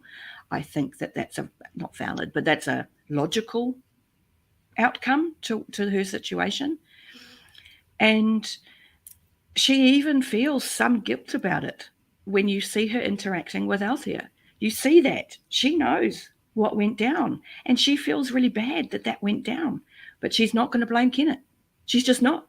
And she continues to hate Althea. That I Because she can't hide from that now. She can't pretend that Kenneth isn't who he actually was. And so she's not hating Althea for Althea. She's hating Althea because Althea proves how wrong she is about Kenneth. And some people can't deal with that. Mhm. You've both encountered people, I'm certain, who won't forgive you, not for yourselves, but for something you represent to them. And that, again, I think this is where Hobb gets people right. Not so much characters, but people and the way we attach meaning to things in illogical ways. And that's why she can't stand being around Althea. She just can't, because she has to look at it and she doesn't want to. She doesn't want to have to think about Kenneth that way Mhm. because she knows and she just doesn't want to face it. And I It's think Wintro I have more trouble with. yeah. Let's continue. Hang on, Go Greg ahead. didn't get to say about Etta. I was about Oh, to sorry, get talk Pete. about I was about to talk about Wintro too, because like I feel like Wintro's story felt really incomplete to me, because I felt like we left him on a note of just like eh to a certain point, and yet there's also this possibility, this glimmer of um, Etta to a certain extent is like letting go to a certain extent. You could argue that she's working on letting go of Kenneth, right, and Yes. acknowledging him that he's a terrible person. And it feels like Wintro is the catalyst for that, because Yeah. Wintro initially was just like freaking terrible and not believing Althea for reasons, because his only impression of Althea was a spoiled child Yeah. who had been on the ship all the time. So that, to a certain extent, I sort of understand why he didn't believe her. I still think it was really just, come on, man. But that's also perspective bias to a certain extent, Yeah. for me. Because we know it's true. So, Yeah. yeah. So we're very much outraged. But at the end, there was the Wintro is doing almost a better job of processing Kenneth's actions, and he's working on erasing that effect on Etta and working on being the man she really needs and the father that her child really needs versus Kenneth. Yeah. My problem here is yes, Wintro did not like to believe Kenneth's actions when it comes to Althea. I mean, what I don't understand is Wintro wants to erase Kenneth's actions for Etta, but he did not bother to address when it comes to Althea. Mm-hmm. He that's that I did not like it all. I mean, it's not just that he chose Kenneth over Althea. It's also because how he continued to ignore Althea even after what happened. I mean, as I told you, everything triggered me. Every scene, Yeah. every dialogue triggered me after that. See, there was this scene where before Tintaglia comes, when there was this conference on Vivesha, Wintro was leading the conference and addressing everyone what needs to be done. When he was telling Althea that she will take over Vivesha and uh, everyone, when he announced that Etta was pregnant, Sorkar interrupted him and He was like, wow, you're pregnant and all. Rain interrupted him. It was completely all right. But when Althea interrupted him, he raised his hand. He does not let Althea talk. He was like, let me complete type. But everyone else interrupted him. That was so triggering. That happens in offices all the time. In I, I cannot tell you how much I hated Wintro at that moment.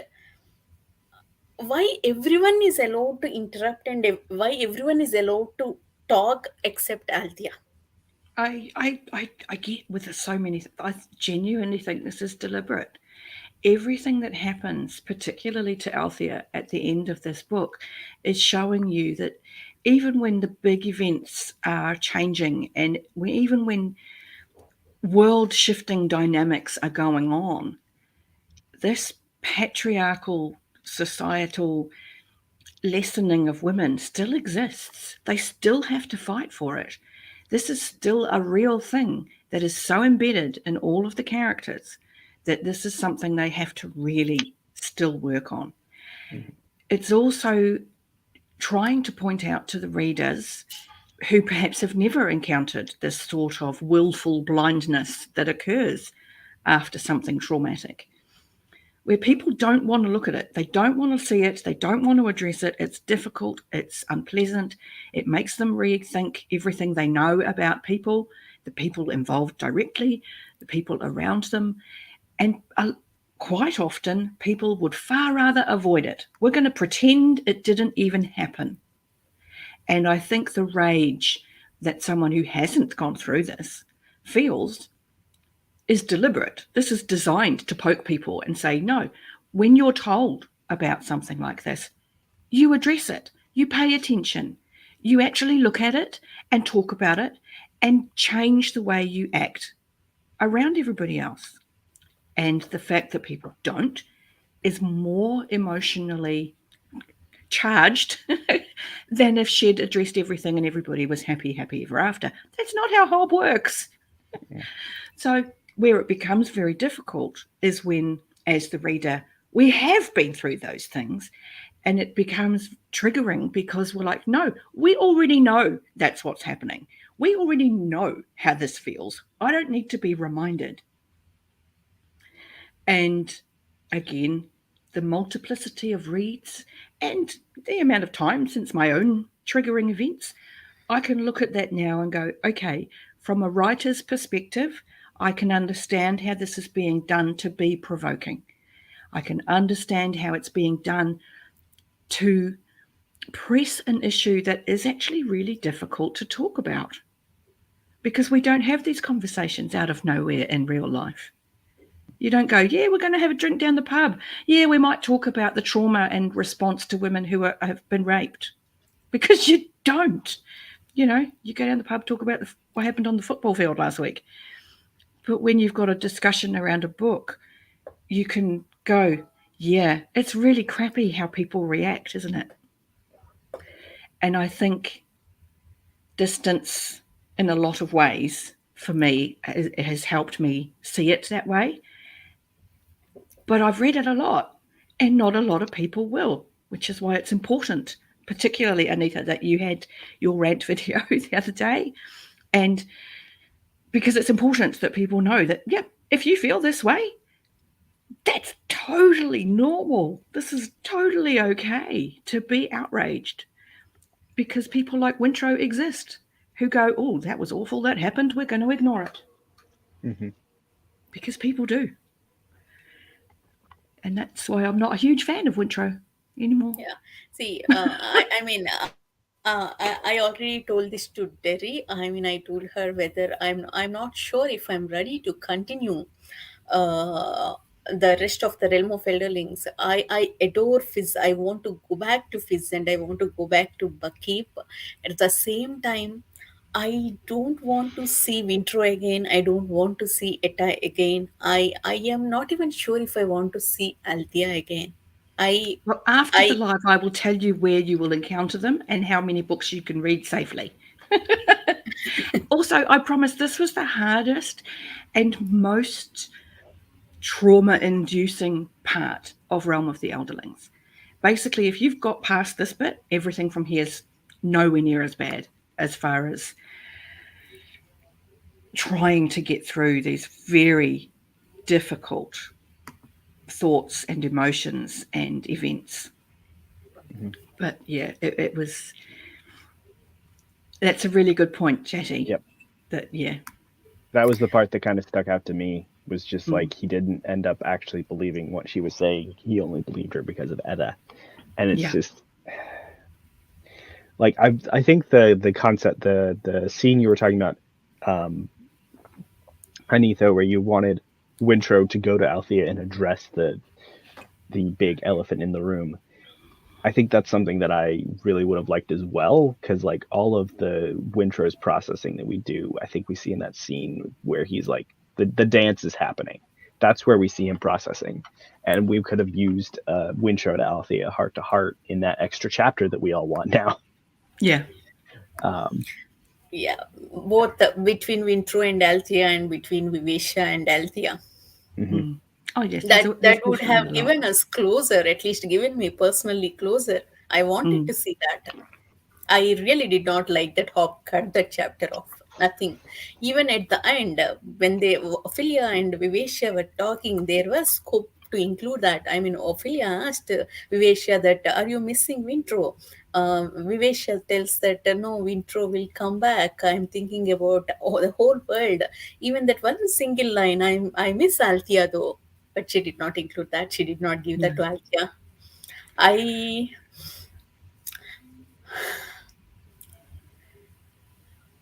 I'll not say anything. Derek, go ahead. That's right. How can I put it? Liveships is, for me, the most technically well-written trilogy, in that it shows a lot of art in writing and the ability to address some pretty major issues and really diverse characters and all of these things. But I find that when it's been this emotional, it tends to not be at all one of the favourites, because it can be far too difficult to process. Again, like I say, this is the most trauma-inducing story that we get. It calms down considerably going down into Tawny Man. We go back to that far more comfortable, intimate relationships that we've learned about in Farseer. They're very different looking now, because Fitz is in a completely different place, in that he doesn't exist for most people. But we get we just get a lot of that same dynamic, and that's far more cozy. I just said the word cozy about Fitz. But it kind of is, when you, especially after Liveships. And I think Robin Hobb gives you a good 100 or so pages to just, we're back with Fitz when we go into Fool's Errand. It's a relief after Liveships. I do always enjoy going from Ship of Destiny back into Tawny Man. We have one final thing left to talk about. Amber/Fool. In Ship of Magic, if Kai hasn't mentioned that Amber reminds him of Fool, I am not sure at what point I would have realized, I would have made that connection. But the minute Kai told that, I could immediately see that, okay, oh my God, that is true. Oh my God, see, this is why.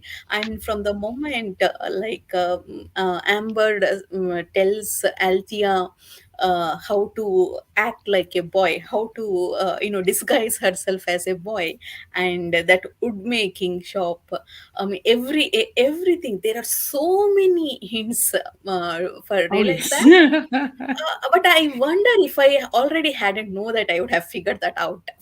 Don't be surprised. There are several people who get to the end and still haven't figured it out, which I find mind-boggling. But it happens, and people do miss it. And once you're aware of it, though, at any point in the trilogy, somebody could tell you on page 2, and it will make 100% sense, because every scene that you get Amber in, there's confirmation that, yes, I'm also the fool. But if you don't know that, or if you think something different, you're not going to pick up on those clues. And this is a different reader has gone in going, well, I believe fool is an elderling. And going in with that belief meant that all of the clues being dropped about fool just weren't recognised. Got to the end of the trilogy, and I had to sort of say, that's actually the fool. And that person was just, how did I not see that? But when you already decide, you kind of, it's difficult. But it is great if somebody says, there's this theory, because then you're looking for it. And it's there, all through the pages. When did you feel like that was confirmed for you?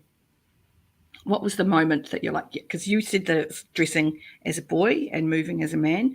What about you, Pete? When did you kind of go, yeah, that is so the case? I think it was sometime in Ship of Destiny. I do think that in the first book, Ship of Magic, there was something in the back of my mind that was saying Amber and the Fool serve similar purposes in these series.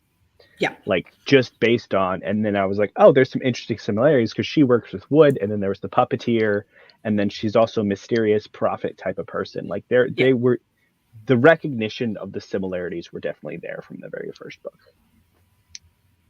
Yeah. But like, I don't think I actually was like, because that particular conversation that who is it?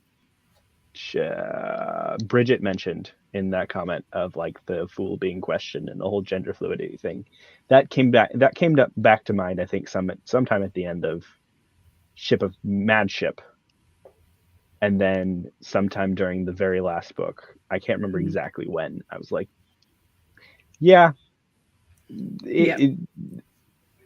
I think when she was talking about like the prophecy and talking about how, I think when she was talking about Wintro. Yeah. And Wintro is like the 9-fingered slave boy. I was like, yeah, there's no way, specifically the things that she set up that Hobb set up in Farseer with like, there's only one prophet. I was like, yeah, there's no way Amber isn't the fool. Yeah. Yeah. When the very first time, and I remember it because it was such a moment of ha ha ha, was when Paragon is launched and Malta gets caught in his dragon dream of flying in that moment, and she almost gets lost in it. And she comes to with Amber holding her neck. And as she's lifted up, Amber puts her glove back on. And I was like, oh. And then when Kefri is doing her hair for something later, she says, you've got a grey smudge on your neck. And I was like, oh my God, that was full skill fingers. That's how Fool got her back. Because, that was the moment. Yep, Amber is Fool. No question. I have no recollection of Fool's skill fingers, actually. I already knew that theory, that's why I could relate. But other than that, this scene, it would have made no sense to me. Yeah. And this is why I say your initial thoughts and your initial feelings are so important for people to see and to hear, because I know all the things, but I don't have that initial reaction still. I'm coming from a very different place. So those initial thoughts, those initial reactions are far more relevant to a lot of readers than anything I've got to share. So it's important that you put them out there. Absolutely. Plus it keeps things fresh for me. I can understand that. I have a friend who is going through the Stormlight Archive right now, and it's wonderful just to watch him go through it. And actually, his entire family is like reading Mistborn and stuff like that. It's really cool. Awesome. It's beautiful just to be like, I know all the things that you're going to encounter. And you get And excited when you know that they're getting to is- exciting bits, and you're like, "Ooh." Yeah, especially in that series, there's so many like tiny little things. I think that's one of the reasons why I love like Realm of the Otterlings, because there's a lot of tiny little things that she's seeding everywhere, and Oh that's yeah, something and that I there's love about plenty. Sanderson. Oh yeah, and there's so many even in live ships where even given all of the thought and all of the time that all of you have put in the last few months with live ships, there are still so many things that we're going to talk about in live ships that you haven't encountered more depth to yet, that you're going to go, oh, that was set up in live ships. So good. So good. So I very much hope that you do continue, Anita. You have got through the hardest bit. Promise you that it's all good from here. Well, it's not all good, it's Hobb, but it's not as horrible from here. There, yes. So, yeah.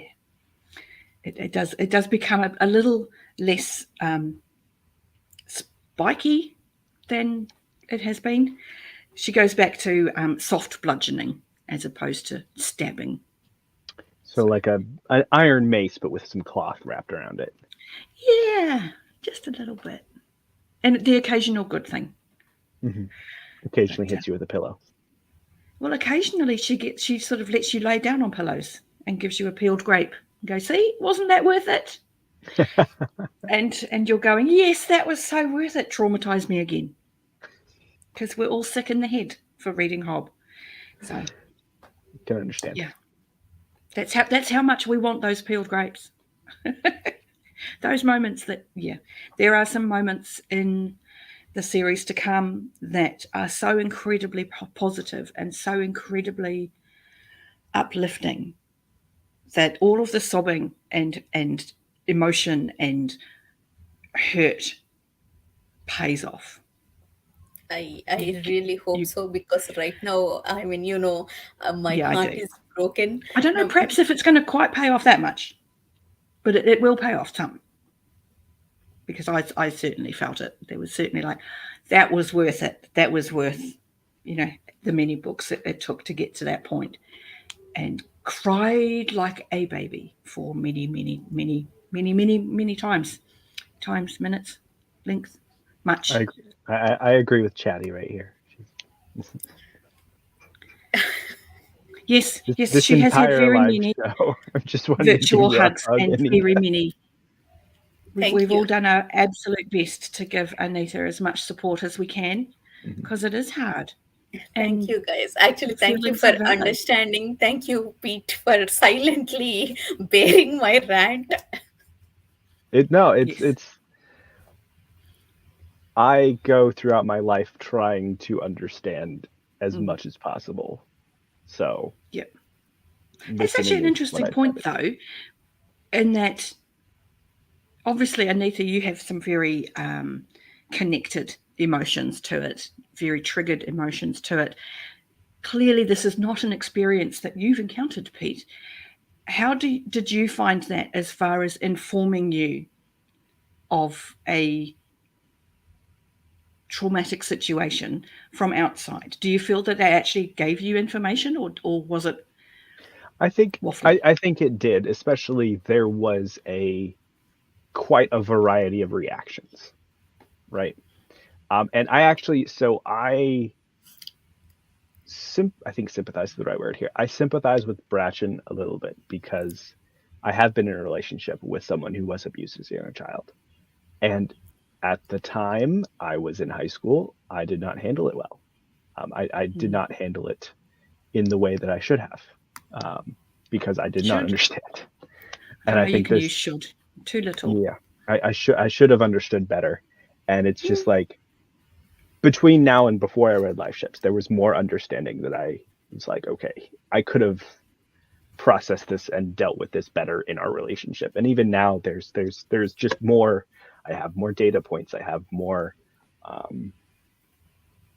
examples, and this is all reinforced by talking to people like you and Anita Derry. Do you guys reinforce the whole discussion of how things should be handled and how to work with people that have dealt with this sort of thing in their lives? And it's I think it's insanely valuable for me to go through this and hear what you guys have to say.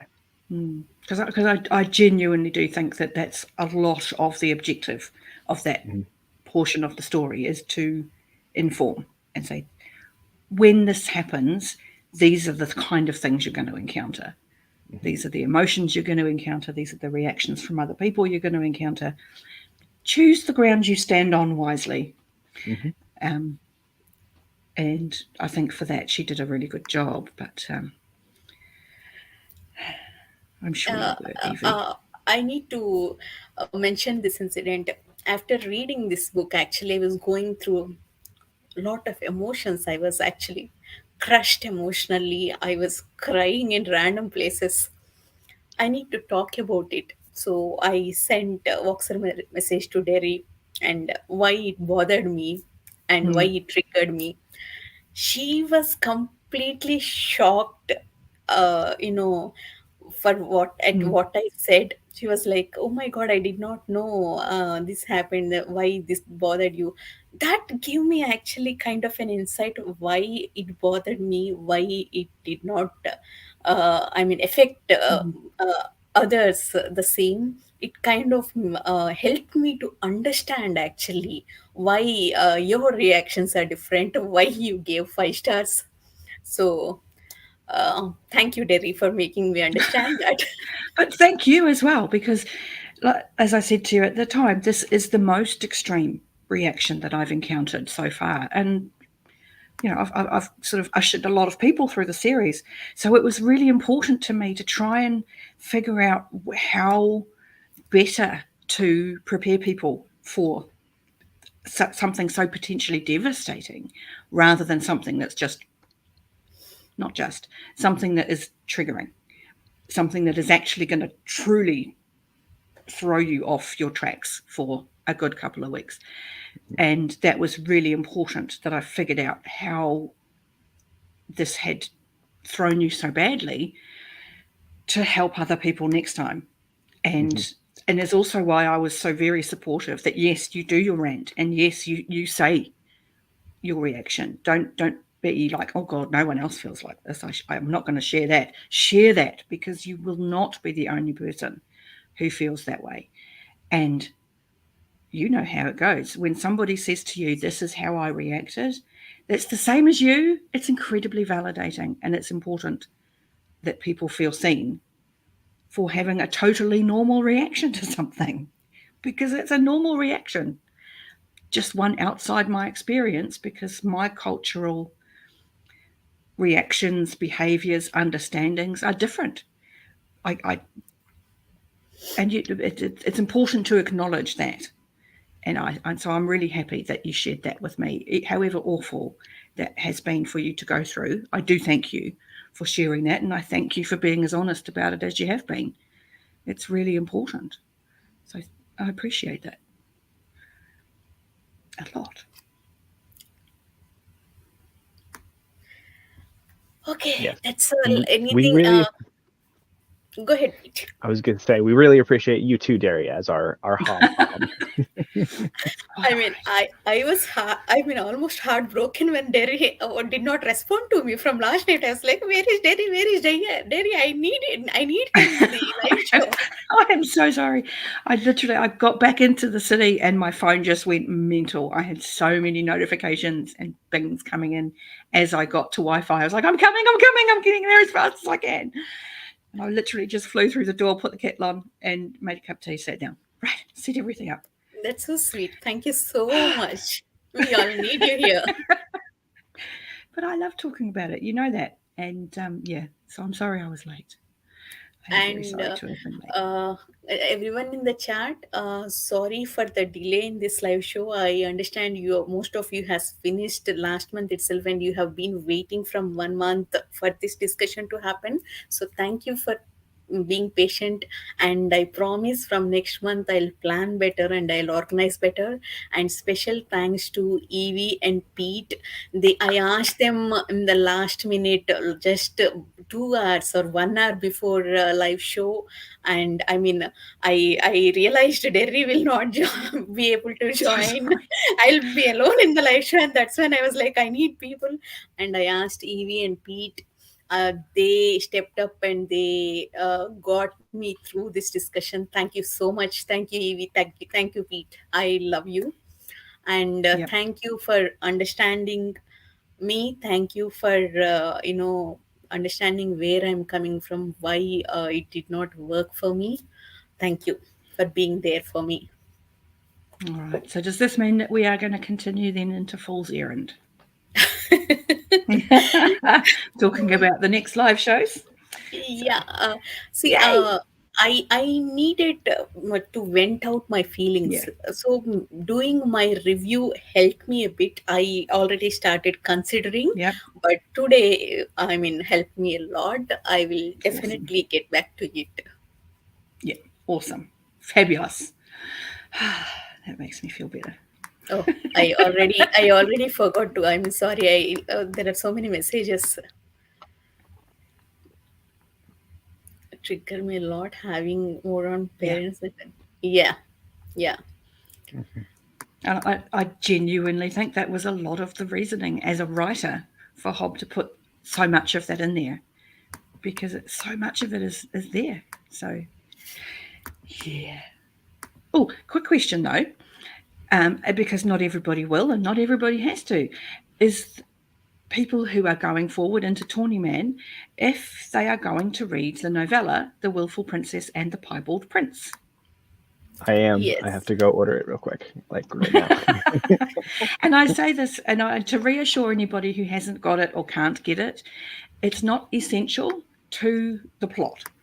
This was written after everything else, so I read it many times before The Piebald Prince even came out. So it's utterly not essential to the plot. What it does do, because it's set in the past in the Six Duchies, is it gives you context for a lot of the themes that are going to be most prevalent in Fool's Errand. So if you're going to read it, between Liveships and Tourneyman is the most ideal place to read it, to get the most value from it. But you don't have to. It's not essential. There are zero plot connective tissues between them. It just gives you greater depth of understanding of the situation Fitz is going to find himself in. I already have the copy. I ordered it couple of months back to read last month, but because of being upset and with Hobb, I did not. But I will get to it. No, that's fine. Hey, was Chatty saying we'll talk about Fitz shift? Oh, I with think Paragon being carved yeah. to look like Fitz. Yeah. We can That still will talk. pay off eventually. We can talk about it again, Chatty. Actually, I really like that Amber gave him Fid's shape, except for Kenneth's eyes. You already know my opinion on that. But that upset Fool as well. Fool was not impressed about that. But that was another one of the giveaway moments for me. When Paragon asked for a face you could love, and Amber gave him Fitz's face, well, clearly Amber has interacted with Fitz enough to love him. So, hello. I mean, isn't That's that the everybody, Fool. though? Everybody loves Well, true. Fitz at first sight, right? Because he's such an attractive man. He's gorgeous. No mocking Fitz's attractiveness. I'm sorry, Bridget. He's my What hero. surprised you? And Surprised me and changed my expectation about the skill. Okay. What expectations about the skill? No, because it's such an amorphous kind of magic. Everybody has different thoughts about what it can and can't do. So I'm interested in this one. So it probably changed my expectations about the skill. Okay. Oh, I mean, you're talking about the novella. Okay, now I got it. Oh, yes. Okay, cool. Yeah. That makes me more excited. I was thinking about Fit's shape. I was as well. I'm thinking, how does that? Anyway, but no, there are. When everybody gets to as far as they're going to go, I can talk sort of greater series thoughts. but there's definitely things that hindsight can kind of give you, and I'm still working on them even after all of the rereads I've done. So there's plenty of things there. Plenty of things there. Okay, cool. Okay. Ordered.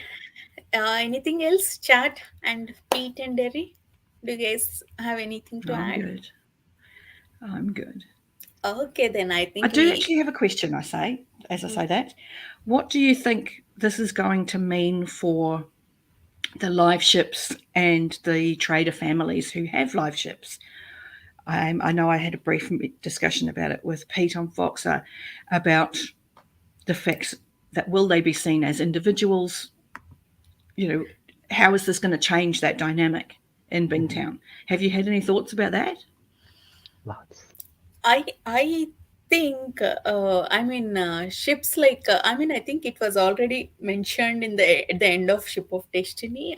Ships like Ophelia who had no memories left of the dragon in them. I think they'll be fine continuing as the live ships for their families, but I think other ships they will have more difficult.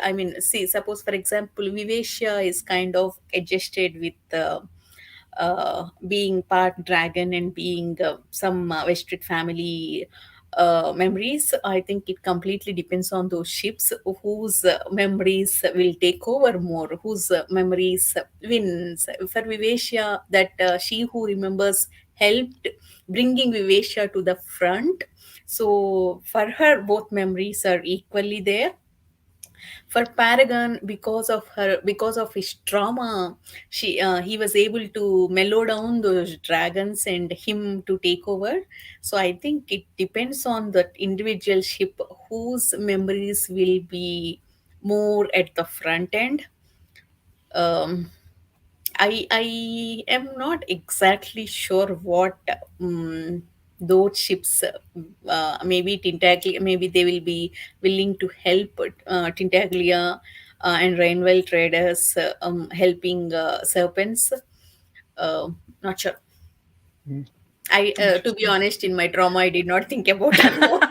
Which is totally understandable. So don't Um, worry about it. But yeah, that was all really. I think the most fascinating thing to me, which is not going to be everybody's experience, the most fascinating thing I think will change is contract law. I mean, just the concept of like one, I think in all the contracts for trade and everything have to completely change, right? Because they're individuals, they're a party with it. You have to figure out what compensation for the live ships is going to be, because they have to give their approval now. They should have to give their approval now for being used as live ships and being used as ships to take trade and all that other jazz. And they should have a choice in what they get to do. And like, if they want to be sailed by the Outerlings and used to guide serpents, like they're not property now. They have to have some will of their own, and they have to have come to some agreement with those that sail them. So contract law. Yeah. Yeah, it's an intriguing thought to sort of come away with, the changes that just will have to happen within the community. I don't expect her to go really deep into that, though. Well, we're going to move away from Bingtown and come back to the Six Duchies, so it's certainly not something that will come up anytime soon. Mm-hmm.